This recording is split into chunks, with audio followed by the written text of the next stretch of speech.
Well, hey there everyone, this is Steven with New Game Plus. Today I wanted to talk about Super Meat Boy. A bit of an old game, but such an old game that it's kind of new again when it gets re-released for the first time on Sony consoles. Now, if you've been maybe living under a rock for just a really long time, 5 years or so, this game was initially released on the Xbox 360 as one of their first Summer of Arcade games.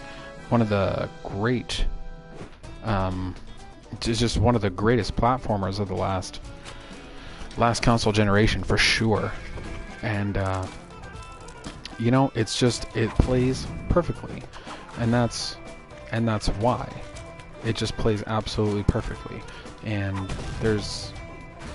it's as simple as that. So not only does this game play great, but it also looks actually really, really good.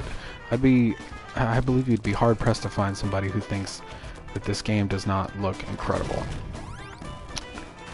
It just moves so quick, it's so sleek, and this is too obvious to not have some sort of trick to it. There must be some sort of collectible here, right? Am I mad? Anyways, this game is brand new, just released on the PlayStation 4. So if you haven't played it before, I think this is absolutely the right time to pick it up. Now, it's difficult. You've probably heard that this game is notoriously, evilly difficult. And you know what? It's really difficult. These levels are a cakewalk right here, but you just really have to learn what the game is about. And Meat Boy controls differently than a lot of other platformer characters do. You can jump really, really far. You can run really, really fast. The control you have over the character is insane. You will be required to make absolute pinpoint, complete, I mean, it's insane, the level of accuracy you have to play this game. I'm gonna make sure I get an A+ on this for time, because I'm just fucking up right now. There we go. But that perfect level of control is what allows the game to be just punishingly difficult. Anything cool? Probably not.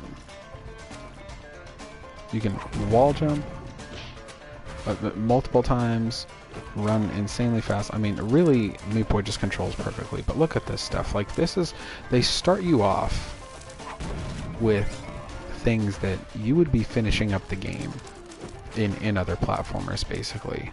If you were running into this type of, you know, level design, crumbling walls, spikes everywhere, doing wall jumps. These are very advanced tactics for most platformers, and Meat Boy really does not hesitate in throwing them at you right out the fucking gate.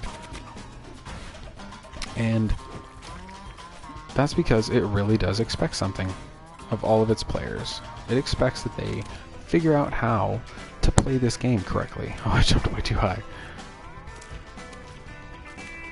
They give you the tools. They really do. They give you the tools to destroy these levels. And they expect that you use them. So I have to say that, with utmost confidence, Super Meat Boy is just as relevant today as it was 5 years ago when it released. It is one of the greatest platformers to come out, particularly of the last generation. Possibly of all time. I think it really should be on the greatest platformers list. That's not to say that it's a perfect game. It controls perfectly, but the design is... some of the later levels are just crushingly difficult, and they really push the envelope in what, you know, you can be capable of, and you'll probably end up breaking your hand or a controller in the process. So what I'm getting at is that this is a marvel of game design, but also the way to make your character move. The way that your character interacts with the world says a lot about the game that you're playing.